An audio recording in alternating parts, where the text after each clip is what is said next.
Hi, Tim Morrison here with Cumulus Broadcasting. You might have heard me on 93.5 WRQN, and you've hit this link and you're watching the video on ovarian cancer. Perhaps it's touched your life. Unfortunately for Jasmine, it has touched your life. Now, Jasmine, tell us a little about yourself. You're 25 years old. Yes. And when were you diagnosed with ovarian cancer? In 2012, when I was 22 years old. And then I got re-diagnosed a year later with teratoma syndrome.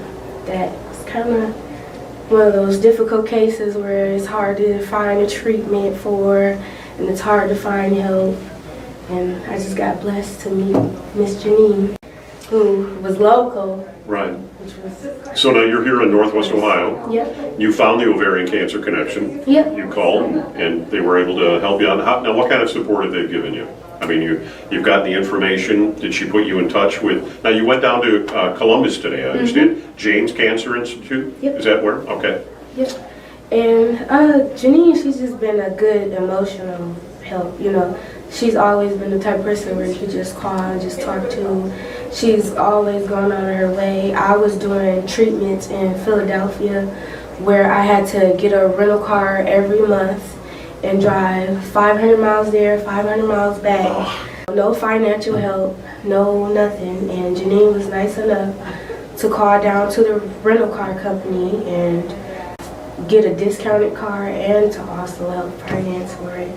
And she's also called many hotels for me and talked them down, got me a discount, which is a big help, especially in my circumstance. You talk about you're blessed. Yeah. To have Jenny in your life that she was able to help out. And if you could, Jasmine, talk to somebody. If there's somebody watching right now that is recently diagnosed with ovarian cancer, I mean, what kind of advice can you give them? You talk about blessings.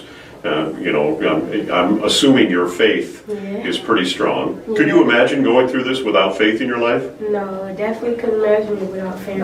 No. It would be impossible.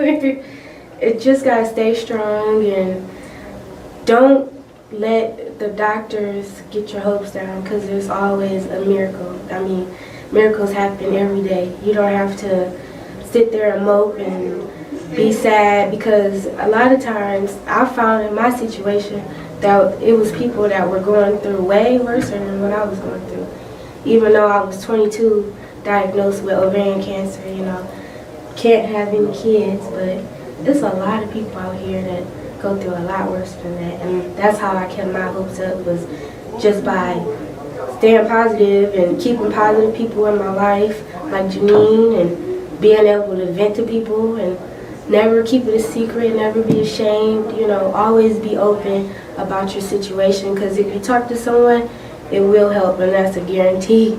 You know, you never know who you're talking to. Right. You know who that next person might help. Yeah. Now, you talk about miracles. My wife was told you've got 7 months to live after she was diagnosed with ovarian cancer, and that was in 2005.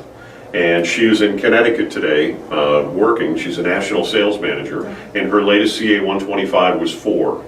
And she's cancer-free. Right. You know, so there's walking miracles every day. Yes, yes. And the beauty of what we're doing with research and help and support and raising awareness is they are coming up. Now, you just came up, you went down to Columbus for a relatively new procedure. Mm-hmm. And there are new procedures and new drugs being developed every single day. Mm-hmm. And there's always, we've got it on the table, there's faith, there's hope for everybody. Yeah. Now, how did the treatment go for you today? I didn't actually get to start it, but my tumors, you might not be able to tell, but they're spread all throughout my lower abdomen, all through here, where it's the point where surgery is not an option.